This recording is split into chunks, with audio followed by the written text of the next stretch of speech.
जिंदगी हंसने गाने के लिए है पल दो पल। तो इसके ऊपर मैं थोड़ा फिलॉसफी में नहीं लिखता हूँ, बट अब ऐसा मंच मिला है, इतना अच्छा मौका है, तो लिखा है कि गौर कीजिए कि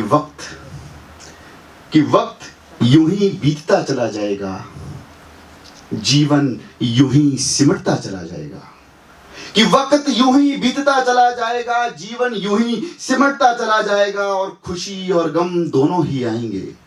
कि खुशी और गम दोनों ही आएंगे, आंखों से पानी बहता चला जाएगा, और दिल पर जख्म कितना भी गहरा क्यों ना हो, कि दिल पर जख्म कितना भी गहरा क्यों ना हो, घाव वक्त के साथ धीरे धीरे भरता चला जाएगा, और इंसान पैसा सत्ता ताकत से कितना भी मजबूत क्यों ना हो, न जाने एक दिन किन्हीं चार कंधों पर उठता चला जाएगा। क्या बात।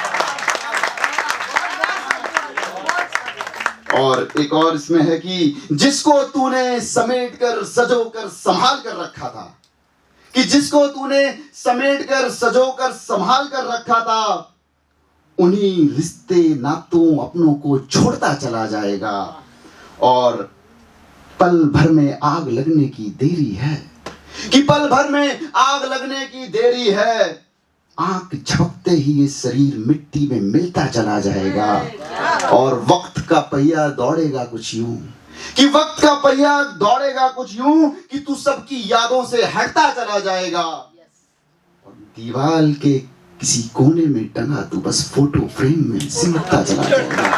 साहब, ये जीवन की हकीकत है। तो आप लोग जिस तरीके से जीवन जी रहे हैं, मुझे आज बहुत मोटिवेट आपने किया है, इसके लिए मैं सर तहे दिल से शुक्रिया करूंगा। और इस महफिल के लिए, इस मंच के लिए मैं एक लाइन पंक्तियां और कह के जाऊंगा। सर, आपके लिए, मनसूख भाई, आपके लिए मुझे पता चला कि आपने जिस तरीके से चीजों को और आपके ग्रुप ने संभाल कर रखा है, सर उसके लिए कि आपकी इस महफिल को अब नजर न किसी की लग जाए, कि आपकी इस महफिल को अब नजर न किसी की लग जाए, जो आए हैं शिरकत करने दुआ इन सब की लग जाए, कि चलो आगाज ऐसा है कि अब अंजाम थम जाए, आने वाले सालों में ये महफिल और जम जाए, आने वाले सालों में ये महफिल और जम जाए। और अभी मैं जाते जाते, अच्छा एक्चुअली एक चीज और है, जब कभी को मौका मिलता है ना, तो वो पूरी भड़ास निकालता है ना। वो एक कहावत कही गई है, एक जगह मैं गया था तो उधर कहा कि उन्होंने बोला कि कविता इतनी वाचिए कि श्रोता जाए डूब, पर इतनी विबत खींचिए कि श्रोता जाए ऊब। तो शायद आप लोग ऊब तो नहीं रहे हैं, इतना तो अच्छा नहीं कर रहा हूँ। और उसके लिए मैं इतना ही कहूँगा कि आप लोग जिस जिंदत दिली के साथ चीज़ें कर रहे हैं, चीज़ें सुन रहे हैं, मुझे बहुत मोटिवेट किया। और एक से बढ़कर सिंगर, मैम आप क्या आवाज़ है, वो सबकी आवाज़, उससे मैं बहुत मोटिवेट हुआ हूँ। और उसके लिए मैं यही कहूँगा कि आप लोग हमेशा एक ही चीज़ सोच के रखें कि मुझे ना अच्छा बनना है, मुझे ना खराब दिखना है। आजकल जरूरत से ज़्यादा अच्छा भी नहीं बनना है और जरूरत से ज़्यादा खराब भी नहीं बनना है, कि मुझे ना अच्छा बनना है, मुझे ना खराब दिखना है, मेरे दिल को जो भाएगा मुझे बस उसको चुनना है, कि ये दुनिया वाले क्या सोचें मुझे ना किसी की सुनना है, जिंदगी मेरी मुझसे है, मुझे बस खुद की सुनना है।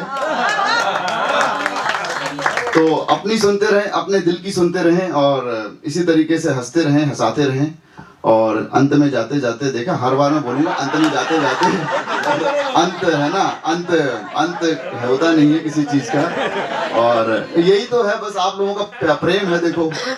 और मैं ऐसा कहता हूँ, लोग बोले एक महफिल में कि आप लव स्टोरीज पे नहीं लिखते हो, प्रेम पे नहीं लिखते हो। मैंने कहा नहीं, मैं प्रेम पे तो नहीं लिखता जी। बोले क्यों नहीं लिखते हो? मैंने कहा प्रेम कहानी में आइडर ये होता है कि कोई किसी का, कोई जाके दो प्रेमी हैं या कुछ भी है तो बिछड़ गए, और ये सैड स्टोरी होती। बोले, मैंने कहा, बोले और क्या लिखते हो आप? मैंने कहा कि मैं हंसाता भी नहीं हूँ। तो बोले फिर लिखते क्या हो? तो मैंने उनको 4 पंक्ति में जवाब दिया था कि, और इसके बाद आप लोग भी हंसे शायद, कि लिखा कुछ ये था कि मेरी अपनी पंक्तियों में किसी को रुलाया नहीं जाता। तो कोई रो नहीं रहा है, सब लोग हंस रहे हैं ना। कि मेरी अपनी पंक्तियों में किसी को रुलाया नहीं जाता, मेरी अपनी रचनाओं से किसी को सुलाया नहीं जाता। इतना भी बोल नहीं बोलता हूं ना कि मेरी अपनी रचनाओं से किसी को सुलाया नहीं जाता। और यूं ही हर महफिल में मुझको आसानी से बुलाया नहीं जाता, और पहुंचता हूं जिस महफिल में भुलाया फिर नहीं जाता, और पहुंचता हूं जिस महफिल में भुलाया फिर नहीं जाता। और यहाँ पे नारी शक्ति है, तो बिना नारी शक्ति के वंदन के कुछ नहीं हो सकता है। देखा सब लोग बिना नारी शक्ति के नहीं, तो अंत में जाते जाते नारी शक्ति के ऊपर उन्होंने बोला कि प्रेम पे लिखते हो, क्या लिखते हो? मैंने कहा नहीं जी, प्रेम पे लिखता हूँ, मैं माँ के प्रेम पर लिखता हूँ। तो आप लोग सुनिए, माँ को एक 4 पंक्तियां डेडिकेट किया हुआ है, आप लोगों को बहुत ही अच्छी लगेगी। माँ के ऊपर है, माँ के ऊपर है सर। माँ क्या है? पिता के ऊपर बोल देते सर, पिता के ऊपर एक ही चीज बोलूंगा सर, मैं बिल्कुल बोलूंगा सर, आप इंस्टेंट सुनिए सर। कि सर बोलिए, मुझे लोग बोलते हैं कि माँ पर खूब लिखा है सबने, कि माँ पर खूब लिखा है सबने, पिता पर लिखा गया है कम। यार दोनों बहुत जरूरी है, ना माँ ज्यादा ना बाप कम। तो अब माँ के लिए सर, ये पिता की इंपॉर्टेंस दिखाई दी, तो माँ के लिए कुछ है बस। कि सृष्टि का निर्माण हुआ तो सबसे पहले आई माँ, कि सृष्टि का निर्माण हुआ तो सबसे पहले आई माँ, पशु पक्षी हो या मानव सबके हिस्से आई माँ। कि सृष्टि का निर्माण हुआ तो सबसे पहले आई माँ, पशु पक्षी हो या मानव फिर सबके हिस्से आई माँ। कि जीवन का वो रूप सुनहरा जिस जिस रूप में आई माँ, कि जीवन का वो रूप सुनहरा जिस जिस रूप में आई माँ। और बेटी पत्नी या फिर अम्मा हर किरदार में छाई माँ, कि बेटी पत्नी या फिर अम्मा हर किरदार में छाई माँ। कि जिस घर में वो पली बड़ी, कि जिस घर में वो पली बड़ी, उस घर को छोड़ के आई माँ। एक नए घर को संवारने सपने सजो कर आई माँ, एक नए घर को संवारने सपने सजो कर आई माँ। कि त्याग और ममता की मूरत, कि त्याग और ममता की मूरत, प्यार की एक अनोखी सूरत, बस उम्मीदें बुनती आई माँ और सबकी सुनती आई माँ। कि बस उम्मीदें बुनती आई माँ और सबकी सुनती आई माँ। कि सबको जीना अपने जैसा, कि सबको जीना अपने जैसा, उसको जीना सबके जैसा। हर दर्द को सहती आई माँ पर उफ ना करती आई माँ, कि हर दर्द को सहती आई माँ और उफ ना करती आई माँ। और अंतिम पंक्ति है, पक्का अंतिम पंक्ति है। कि अम्मी मम्मी आई ताई धर्म जात से ऊपर, कि अम्मी मम्मी आई ताई शब्दों की गहराई माँ, और बनकर दाई या फिर माई मेरे जीवन की परछाई माँ। तो एक बार आप सभी को वंदन मेरा। और मेरा एक छोटा सा ग्रुप है, शब्दों का सफरनामा। हम लोग काव्य जुगलबंदी करते हैं, तो कभी मौका मिलेगा, आपने आज हमें इस मंच पर मौका दिया, तो उसके लिए मैं तहे दिल से शुक्रिया करता हूँ सर आपका। और इस तरीके की महफिल हम जैसे युवाओं के लिए एक बहुत मोटिवेटिंग फैक्टर रहती है। हम ऊर्जित हो गए इन सब चीज़ों से।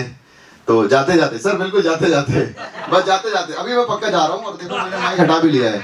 मैं हर जगह कहता हूँ जाते जाते कि इस समय ये कलयुग है, तो मेरी अंतिम हमेशा पंक्तियाँ रहती हैं कि कलयुग में ना तुम राम बनो, कि कलयुग में ना तुम राम बनो, रावण बनना भी मुश्किल है। अब खुद में इतना खास बनो, दूसरों से आस तो मुश्किल है। और सीता बनना मुश्किल है, कि सीता बनना मुश्किल है, पर द्रौपदी भी नहीं बन जाना है। कृष्ण का आना मुश्किल है, खुद ही सारथी बन जाना है। अब पक्का वाला। Bye, thank you